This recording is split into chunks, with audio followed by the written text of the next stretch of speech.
नमस्कार, आप सभी का एक बार फिर से स्वागत है हमारे चैनल आस्था समय पर। आज सुनेंगे सावन सोमवार की पावन व्रत की कथा। चलिए शुरू करते हैं। एक साहूकार था जो कि भगवान शिव जी का अनन्य भक्त था।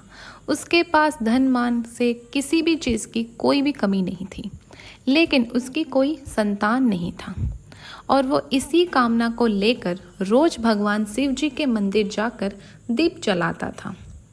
उसके इस भक्ति भाव को देखकर एक बार माता पार्वती जी ने भगवान शिव जी से कहा, हे प्रभु, ये साहूकार आपका अनन्य भक्त है, इसको किसी बात का कष्ट है तो उसे आपको दूर करना चाहिए।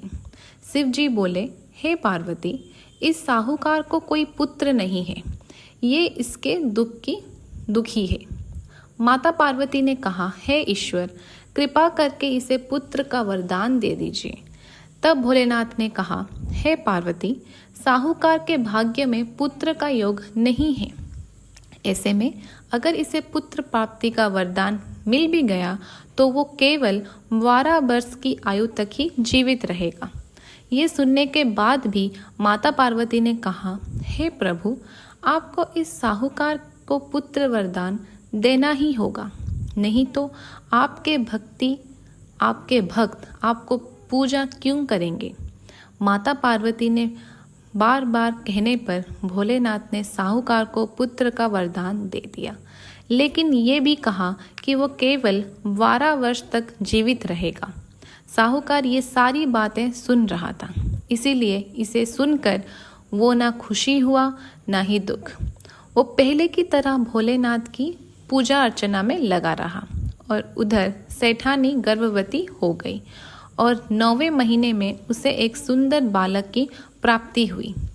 परिवार में खूब हर्षोल्लास मनाया गया, लेकिन साहूकार पहले की तरह ही रहा और उसने बालक की 12 वर्ष की आयु का जिक्र किसी से नहीं किया। जब साहूकार का बालक 12 वर्ष की आयु का हुआ तो एक दिन सेठानी ने उस बालक की विवाह के लिए कहा, तो साहूकार ने कहा, अभी बालक को पढ़ने के लिए काशी भेज रहे हैं। इसके बाद उसने बालक के मामा जी को बुलावा दिया और कहा कि इसे काशी पढ़ने के लिए ले जाओ और रास्ते में जिस भी स्थान पर रुकना वहाँ यज्ञ करते हुए ब्राह्मणों को भोजन कराते हुए आगे बढ़ना। लड़के के मामा इसी तरह ऐसा करते हुए आगे बढ़ने लगे। रास्ते में उन्हें एक महल दिखा जहाँ एक राजकुमारी का विवाह होना था, लेकिन जिस राजकुमार से उस कन्या का विवाह होना था वो एक आंख से काना था और इस बात की जानकारी राजा को नहीं थी। राजकुमार ने इस बात का लाभ उठाकर अपने स्थान पर साहूकार के बेटे को दूल्हा बना दिया, लेकिन साहूकार का बेटा ईमानदार था। उसने अवसर का लाभ तो उठाया, लेकिन राजकुमारी के दुपट्टे पर लिख दिया कि तुम मुझसे शादी कर चुकी हो और जिस राजकुमार के साथ तुम्हें भेजा जाएगा वो एक आंख वाला है, यानी काना है, और मैं काशी पढ़ने जा रहा हूँ। जब राजकुमारी ने अपनी चुन्नी पर लिखे शब्दों को पढ़ा तो उसने अपने माता पिता को ये बात बताई। बारात को छोड़कर राजा ने अपनी बेटी को नहीं जाने दिया। उधर साहूकार का लड़का और उसके मामा काशी पहुंच गए और वहां जाकर उन्होंने यज्ञ किया। जब लड़के की उम्र 12 वर्ष की आयु हुई तो वो एक यज्ञ की। लड़के ने अपने मामा से कहा कि मेरी तबीयत ठीक नहीं है। मामा ने उनसे कहा कि अंदर जाओ और सो जाओ, और फिर वहाँ कुछ पलों में उस बच्चे की जान निकल गई। तो बच्चे को देखकर मामा अंदर आए और उन्होंने अपने मृत भांजे को देखा और विलाप करने लगे। वहाँ से उसी समय शिव जी और पार्वती जा रहे थे। पार्वती जी ने भगवान से कहा, हे प्राणनाथ, मैं इसकी पुकार को सहन नहीं कर सकती, आप इस व्यक्ति की पीड़ा को दूर करिए। जब शिव जी उस मरे हुए बालक के पास जा पहुँचे तो उन्होंने कहा, यह उसी साहूकार का बेटा है जिसे मैंने 12 साल की उम्र का वरदान दिया था। अब इसकी उम्र खत्म हो गई है। लेकिन माता पार्वती ने कहा, हे महादेव, कृपा करके इस बच्चे को और उम्र दें, नहीं तो इसके माता पिता भी मर जाएंगे। माता पार्वती के अनुरोध पर भगवान शिव ने लड़के को जीवित रहने का वरदान दे दिया। शिव जी की कृपा से वे बालक जीवित हो गया। शिक्षा समाप्त करके जब वो लड़का अपने मामा के साथ अपनी नगर लौट रहा था तो दोनों चलते हुए उसी नगर में पहुंचे जहां उसका विवाह राजकुमारी के साथ हुआ था। उस नगर में भी उसने यज्ञ का आयोजन किया और नगर की राजा ने तुरंत उसे पहचान लिया। राज्य समाप्त होने पर वहाँ पे यज्ञ समाप्त होने पर राजा व्यापारी के बेटे और उसके मामा को महल ले आए और उन्हें बहुत साधारण वस्त्र देकर राजकुमारी के साथ विदा कर दिया।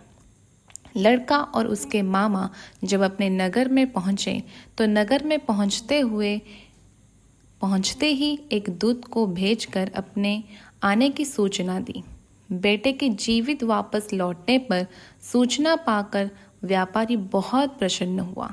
व्यापारी ने उसकी पत्नी ने स्वयं एक कमरे में बंद कर रखा था। भूखे प्यासे रहकर वे दोनों अपने बेटे की प्रतीक्षा कर रहे थे। उन्होंने प्रतिज्ञा कर रखी थी कि यदि उन्हें अपने बेटे की मृत्यु का समाचार मिलेगा तो वो दोनों अपने प्राण त्याग देंगे।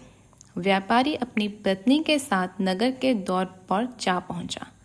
अपने बेटे को जीवित देखकर उसके विवाह का समाचार सुनकर खुशी का उसका ठिकाना नहीं रहा। उसी रात भगवान शिव जी ने व्यापारी के सपने में आकर कहा, हे सृष्टि, मैंने तेरे सोमवार व्रत करने और व्रत कथा सुनने से प्रसन्न होकर तेरी पुत्र को लंबी आयु प्रदान की है। ऐसा सुनकर व्यापारी बहुत प्रसन्न हुआ। इसी प्रकार जो व्यक्ति इस कथा को पढ़ता है या सुनता है उसके समस्त दुख दूर हो जाते हैं और उससे मन वांछित फल भी प्राप्त होता है।